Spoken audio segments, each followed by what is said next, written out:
too fast to prepare to be. Tripping in the world of the dangerous. Everybody circling his vultures. Handkerchiefs, napkins. Everybody waiting for the fall of man. Everybody praying for the end of time. Everybody hoping they could be the one. Not born to run, not born for this. Run me like a race. Hold me like a wrist. Break me down and build me up. A group of NASA representatives is there in Baikonur, ready to watch the launch from just a short distance away from the launch pad. For an update on activities over there, we now go to NASA Public Affairs Officer Rob Navius. Gary, just 7.5 weeks have passed since that day in October when you were last here. The day of the Soyuz launch abort that denied 2 crew members a chance to reach the International Space Station and triggered a plethora of replanning by NASA, Roscosmos, and the rest of the international partnership. Today, at the start of what should be a December to remember, a multinational crew is poised to pick up where the last crew left off, returning the station to a 6-person crew capability for the next 17 days as the station program gets back on track. It was 22 below zero Fahrenheit in December 2012 when Chris Hadfield launched into space from here, the last time a Canadian astronaut flew into space.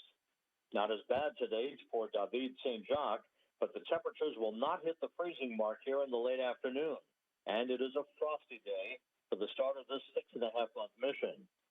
A large throng of VIPs and family members are on hand today. NASA represented by Bill Gerstenmaier, the Associate Administrator for Human Exploration Operations, Steve Jerzik, NASA's Associate Administrator, and ISS Program Manager Kirk Shireman. The head of Roscosmos, Dmitry Rogozin, is here. And among the Canadian dignitaries on hand is royalty. Former astronaut Julie Payette is here. Her Excellency, the Right Honorable Julie Payette, the Governor General of Canada, the Vice-Regal representative of the Canadian monarch, who is none other than Queen Elizabeth II. Rockets and royalty in the Central Asian desert as we gear up for a crucial launch to the International Space Station. That's it from the Baikonur Cosmodrome in Kazakhstan. Now back to you at Mission Control in Houston. That was NASA Public Affairs Officer Rob Navius looking at the spacecraft poised on Site 1 of the Baikonur Cosmodrome, ready for launch on time. As he has reported, everything's looking go for an on-time launch at 5:31 a.m. Central Time. Again, a brisk day over there, about 24 degrees Fahrenheit, just under -4 centigrade.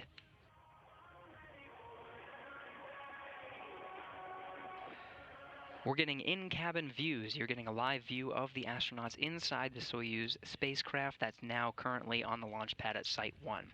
Over there on the left side of the screen, you can see in the right seat with the American flag on the left side of her arm is NASA astronaut Anne McClain.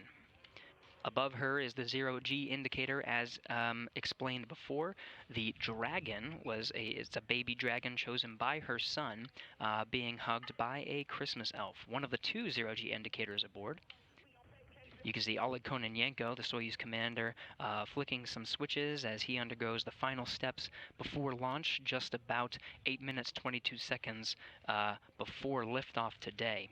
He'll be the Soyuz commander, and to his left, just off screen, is Canadian Space Agency astronaut David St. Jacques. His zero-G indicator, you can see the zero-G indicator above Anne McClain, the elf with the baby dragon. David St. Jacques' indicator is a raccoon chosen by his family.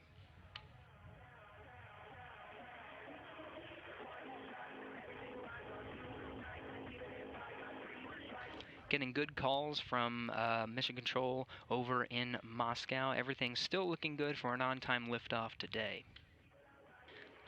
Sun is slowly setting over in Baikonur. The sun set for a sunset at 6:04 p.m. local time there. We'll still be seeing the Soyuz liftoff during the daytime this morning Central Time.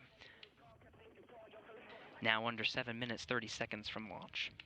At this time, the gyros and the in-flight readiness and recorders have been activated. We'll be seeing a series of other milestones as we reach the 7-minute mark. This is where the pre-launch operations are complete.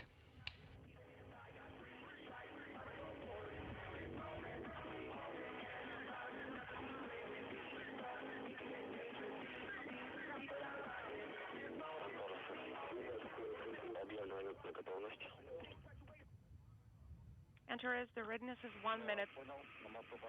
Copy all. Everything is nominal on board. We are ready.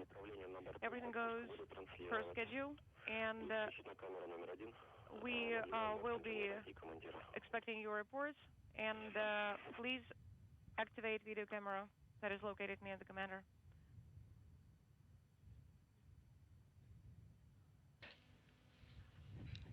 Now getting another in-cabin view. David St. Jacques, you can see in the left seat, the zero-G indicator toy raccoon above him, chosen by his family. Now under 7 minutes from launch, getting calls that all pre-launch operations are complete, everything looking good so far. At this point in the countdown, the Soyuz's first and second stage engines are ready for launch, and telemetry has been received from the rocket, indicating that all primary and backup systems are ready for launch. At the time of Soyuz launch, the International Space Station will be over central Kazakhstan, southwest of the capital of Astana, at an altitude of 252 statute miles. The space station will be 405 statute miles ahead of the Soyuz. Launch is precisely timed for the moment when the Earth's rotation will place the Baikonur Cosmodrome in the plane of the orbit of the International Space Station. Now 5 minutes, 30 seconds from launch.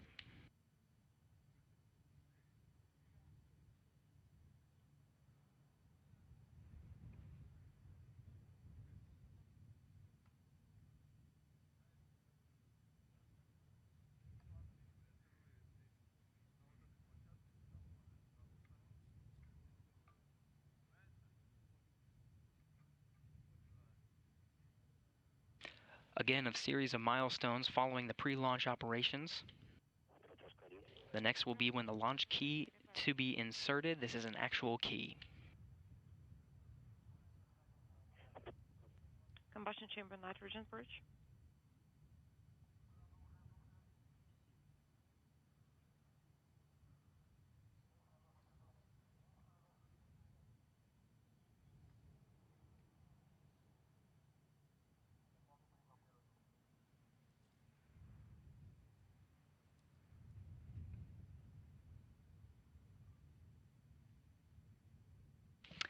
At this time, the launch key has been inserted into the launch bucker. Yes, it's a real key. It transitions the launch sequence into automatic mode.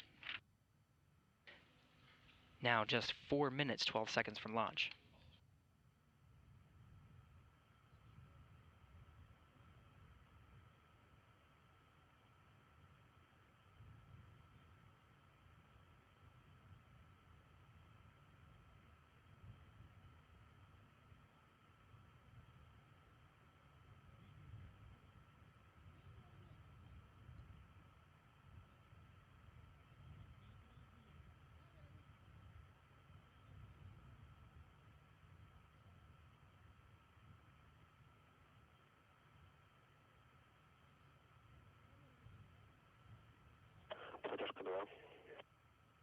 Onboard measurement system is activated by Run 2 command. At this time, the onboard systems have been switched to onboard control. The commander's cockpit displays and controls have been activated, and the crew members are closing their helmets, which puts them on suit oxygen.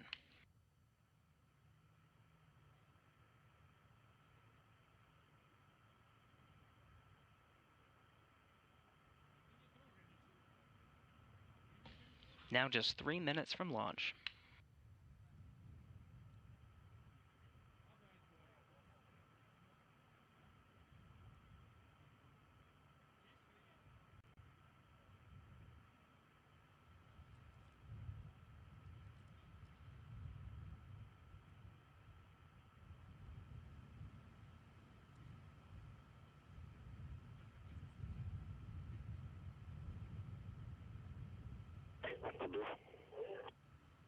Booster propellant tank pressurization initiated.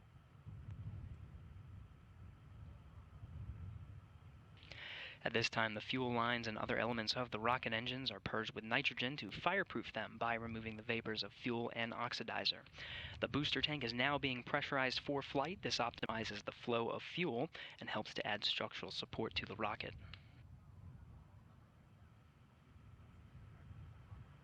Now 2 minutes from launch.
Less than 1 minute to launch. There'll be a series of other commands, and then you'll see those umbilical towers. There's two.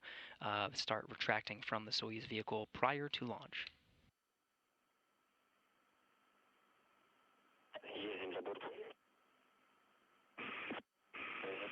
Vehicle to internal power. Vehicle is now on internal power. You can see the first umbilical tower retracted.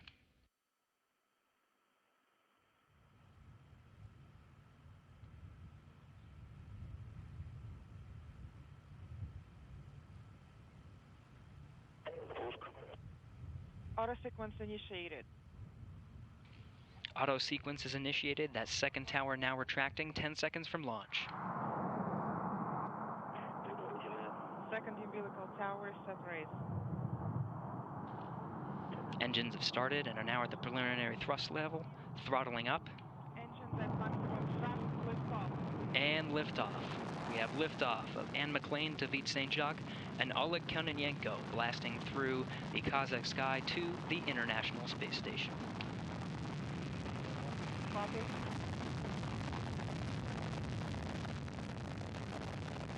Everything looking good so far. Good first stage performance. Soyuz delivering 930,000 pounds of thrust. Copy. Everything is fine on board. 30 seconds into flight. All parameters are nominal. 30 seconds in, everything's still looking good. First stage will burn for 2 minutes. First 2 minutes and 6 seconds of the flight. Vehicle stabilization is steady. Copy. 50 seconds. Chamber pressure is nominal.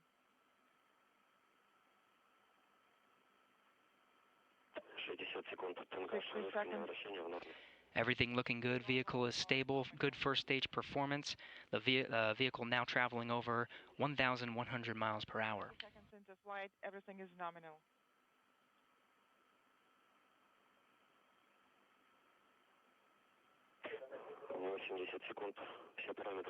80 seconds. All parameters are nominal. Copy. Everything is 1 minute 30 seconds into the flight. Everything's still looking good. The stage again will burn for until 1 minute 58 seconds into the flight, and you'll see those 4 strap-on boosters jettison. 100 seconds. Copy.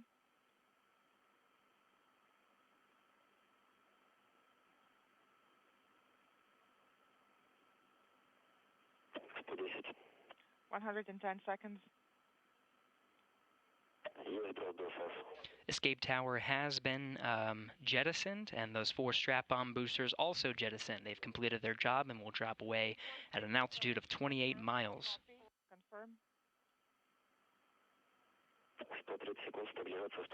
100. Now transitioning to an animation, you can see from the launch pad losing sight of the Soyuz, but getting good second stage performance.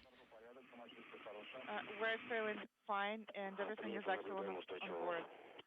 Copy, and vehicle is stable. 150 seconds into flight. Second stage, this core stage, still performing well. The launch shroud has been jettisoned, revealing the Soyuz underneath. Launch shroud jettison confirmed. This second stage will continue to burn until 4 minutes 43 seconds into the flight. 170 seconds into flight. All systems are operating nominally. Copy. Everything looking good. This second stage providing somewhere between 178,000 and 222,000 pounds of thrust.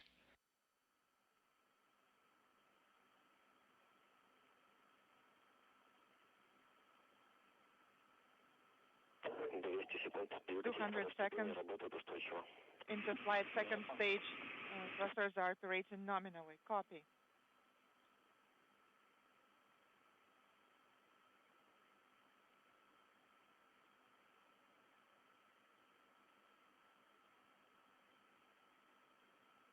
Everything's still looking good. 1 minute left of this second stage.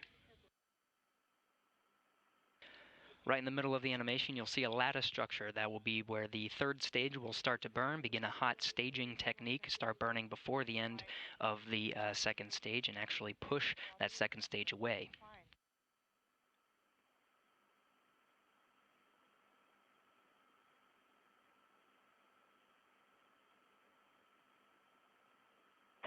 250 seconds into flight. Pitch your roll parameters are all nominal. Copy.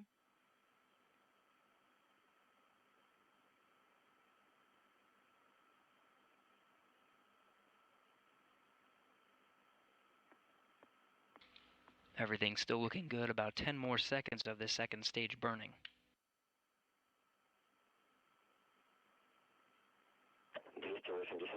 280 seconds into flight.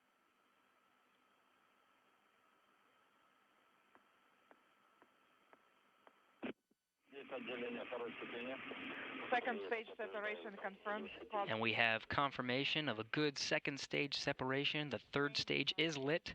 Will burn for about 4 minutes and 2 seconds, providing 67,000 pounds of thrust. 200 seconds.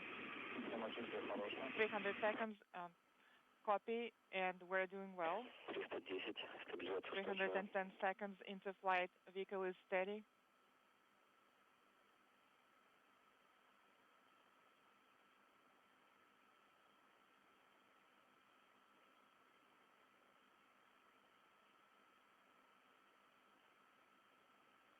Five minutes, 30 seconds into the flight. We're in the third stage now. Everything's still looking good. Seconds into flight. Third stage thrusters are operating nominally.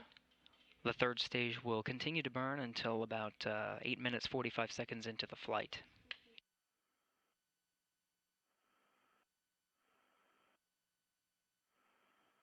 – 350 seconds into flight. Everything is nominal. Everything is excellent on board the Soyuz. The crew is doing well. Good reports from the crew on board. They're feeling well as the third stage continues to burn, now 6 minutes and 15 seconds into the flight. –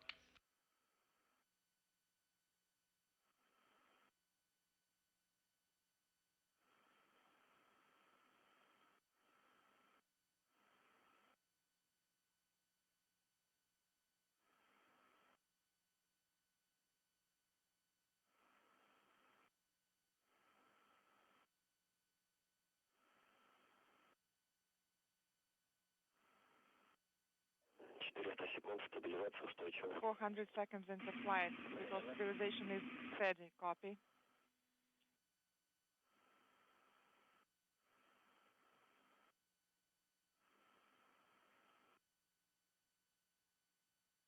Seven minutes into the flight, everything's still looking good. –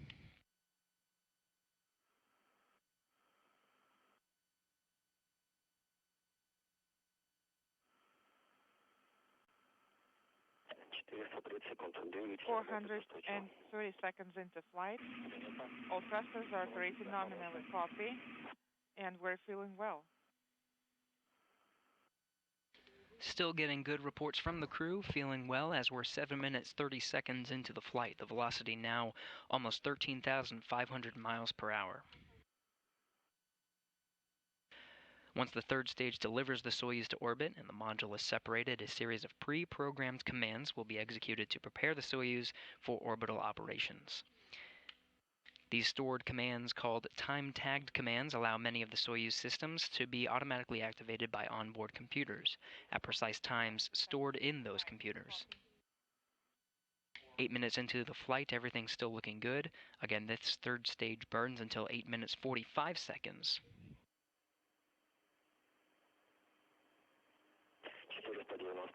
490 seconds into flight. Copy. –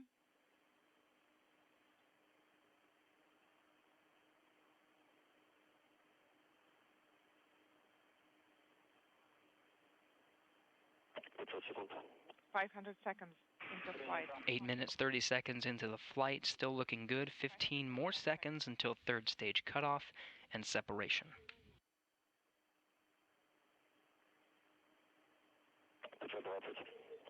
520 seconds.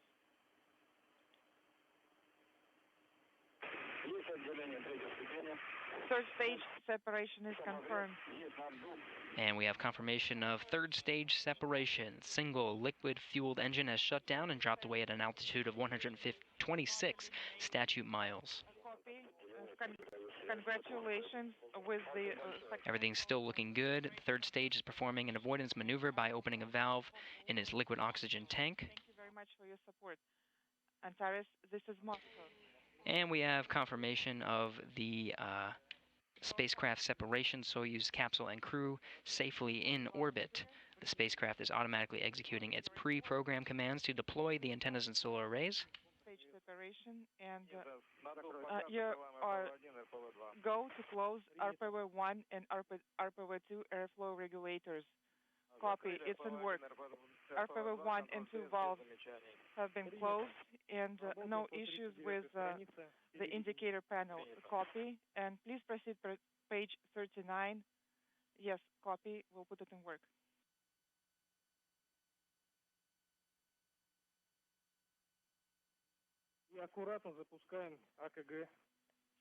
And you can carefully start AKG. Monitoring the vehicle section. It has been initiated. Copy.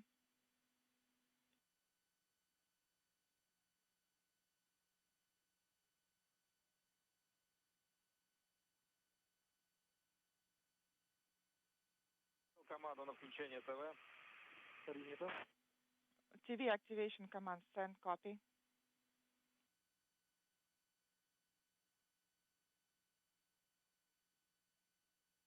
Контролируйте прохождение РДР. Выбрал формат сближения. Please monitor RDR, enable dynamic mode. Yes, copy, in work. Есть включение второго комплекта курс. Принято. First, second Принимаем картинку. set activation confirmed. Copy, and we are receiving the image now. Copy. Repress is deactivated now. Copy. Repress deactivated, and we're standing by for the first set of measurements. Repress is deactivated. 174208 796 810. This is BO pressure 871. Crew now working through the many stages to now that they are in orbit. Again, the third stage separation and cutoff is confirmed.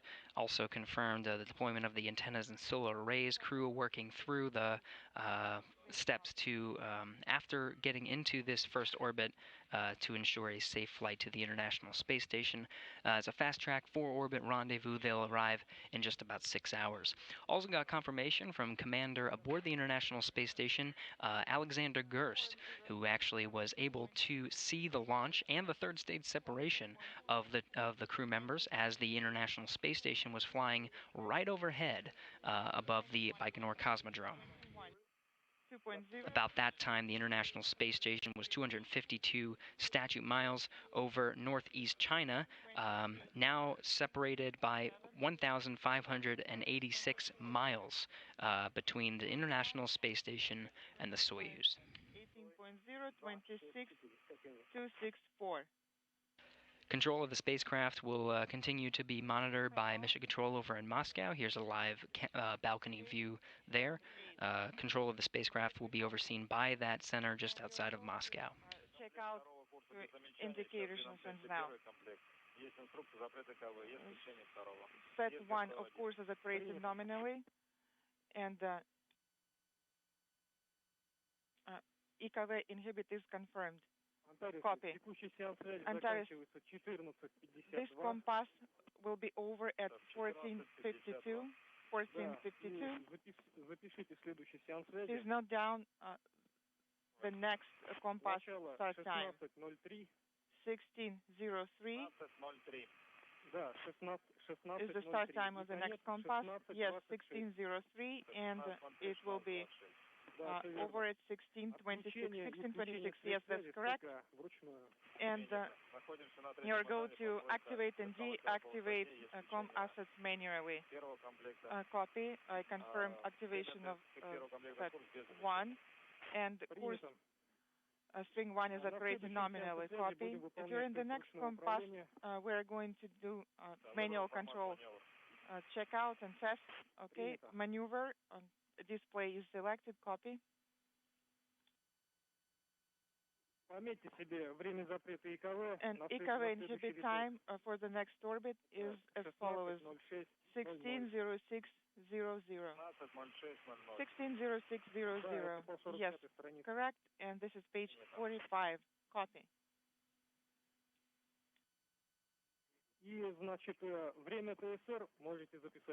And there's our time. A great launch of Anne McLean, David St. Jacques, and Oleg Kononenko, who are now in their preliminary orbit, going through some of the steps to make their way to the orbiting complex just 6 hours from now. 4 orbits around the Earth. The liftoff was right on time, 5:31 a.m. Central Time. Could you please deactivate? We'll wait for some of those launch replays. In the meantime, we're taking questions using the hashtag AskNASA on Twitter. We've had a few come in during today's show. This one comes from Tran C2, asking how the International Space Station operational schedule has been shifted since October's incident, and when is the current crew expected to return to Earth. A lot of operations have happened since Alexei Ovchinin of Roscosmos and Nick Hague of NASA aborted their ascent to the International Space Station on October 11th. There's been some investigations and collaboration between Roscosmos and NASA to shift the schedule just a little bit. If you take a look at the International Space Station right now, there's actually 4 visiting vehicles currently attached to the International Space Station. 2 of them are the Russian Progress vehicle that carry crew supplies, as well as the Northrop Grumman Cygnus 10 that's currently attached to the Nadir port, or the Earth-facing side of the Unity module. Also, you can see there the Soyuz MS-09 that carried the current crew aboard of Serena Anand Chancellor, Alexander Gerst, and Sergei Prokopyev. A lot of these launches were shifted around to ensure the safe delivery and continuation of continuous habitation of the International Space Station. The crew that just launched today is set to also dock today, December 3rd. There'll be 6 crew members on board the International Space Station until the crew of the MS-09 that you just saw there. Again, Anand Chancellor, Gerst, and Prokopyev are set to depart December 19th U.S. time, December 20th over in Kazakhstan. We have another question from Edion, who's asking, why is NASA always using the Baikonur Cosmodrome in Kazakhstan for the launch to the International Space Station? The Soyuz vehicle that we just saw launch today is currently the only human-rated vehicle that can provide transportation from Earth to the International Space Station. That is true now, but come 2019, we'll start looking at some commercial crew launches, beginning with some test missions, starting with the SpaceX Crew Dragon and, of course, the Boeing Starliner, set to conduct a series of test missions, some of which include sending crew to the International Space Station. And again, we can start looking forward to that next year. Heat thermal sensors at the specified time. Copy.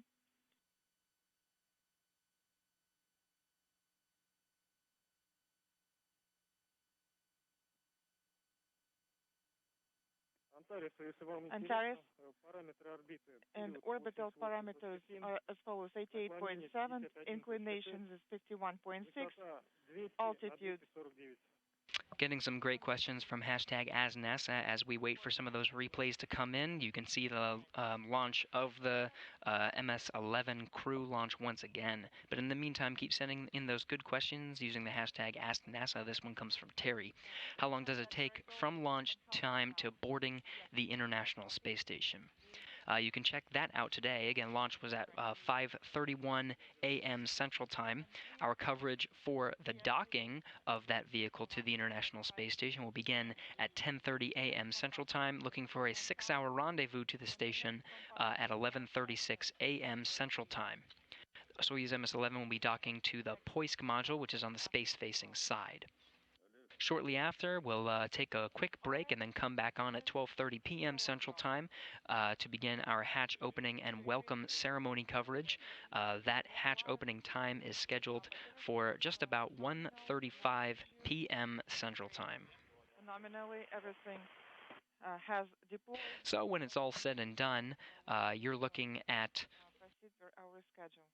about 8 hours from the time of launch to the time of opening the hatch and entering the International Space Station. Is confirmed at 14:58. GSO in attitude is confirmed.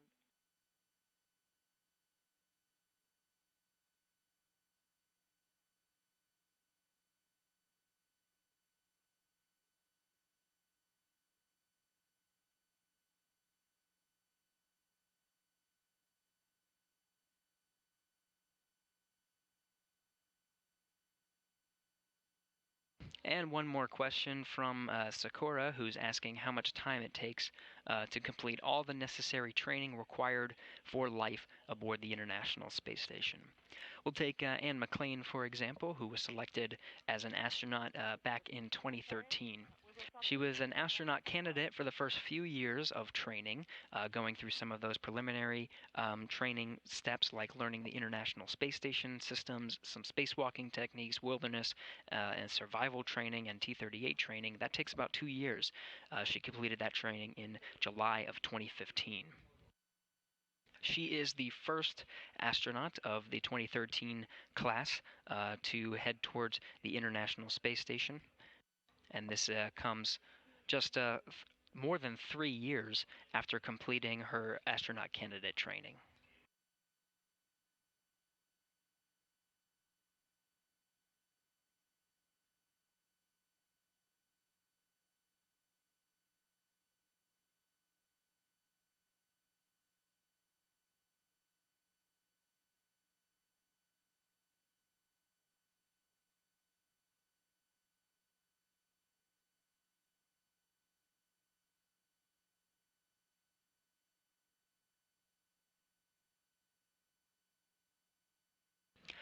You're watching the last leg of our coverage for the launch of the Expedition 58 crew aboard the MS-11 Soyuz spacecraft, consisting from left to right in the lower graphic there of Anne McClain of NASA, Oleg Kononenko of Roscosmos, and David Saint-Jacques of the Canadian Space Agency. Launched on time today at 5:31 a.m. Central Time. Had a textbook launch and insertion into orbit. Are now coasting on their way to the International Space Station. Looking for a 4-orbit rendezvous. This takes about 6 hours.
You're getting a balcony view from Mission Control Center over in Korolev, just outside of Moscow.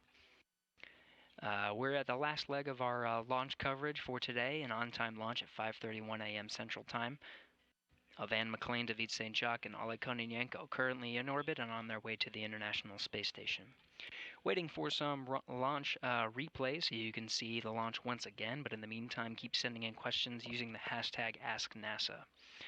We have one from Rohit, who's asking, will the present Expedition 57 crew return to Earth on this same MS-11 on December 19th? The crew of MS-11 will, once they arrive to the International Space Station, they'll dock to the Poisk module. This is on the space-facing side. If you were looking at the International Space Station right side up, it would be on the top. Those 3 crew members would be taking their craft to and from the International Space Station. The current crew aboard now, Serena Anand Chancellor, Sergei Prokopyev, and Alexander Gerst will take the Soyuz MS-09, currently on the Rosvet module that you can see there on this graphic. There's 5 visiting vehicles you can see on the graphic. Soyuz MS-11 at the top there, currently on its way to the International Space Station. But the current crew will take the Soyuz MS-09 home on December 19th, U.S. time.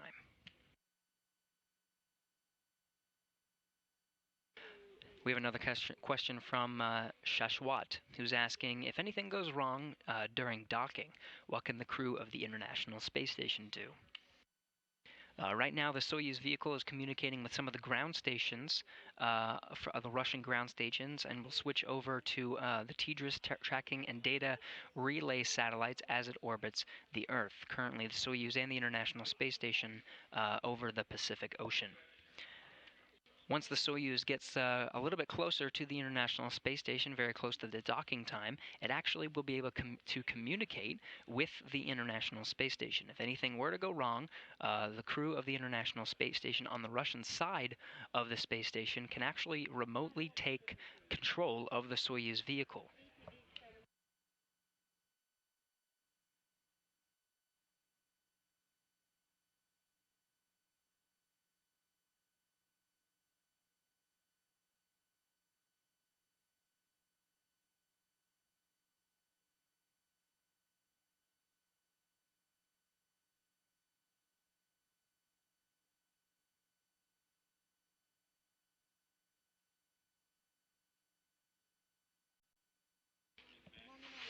Another appropriate question coming from KT asking how the astronauts on the International Space Station spend holidays in space. Of course, early December, the first holiday coming up for the crew will be Christmas. Currently on board the Soyuz is a zero-G indicator, the elf on the shelf, currently hugging a baby dragon. This was an indicator that once the Soyuz was inserted into an orbit around the Earth, that would indicate that they were in fact in microgravity environment. The crew, once on board, docking just 6 hours from now, already have a lot of their holiday items on board, but a few more, including some food, will be on its way to the International Space Station starting tomorrow. The SpaceX CRS-16 is scheduled to lift off from the Cape Canaveral Air Force Station in Florida tomorrow. On board will be some of the holiday food, including some fresh food that will be delivered to the International Space Station on a 2-day rendezvous, arriving just 2 days later on December 6th.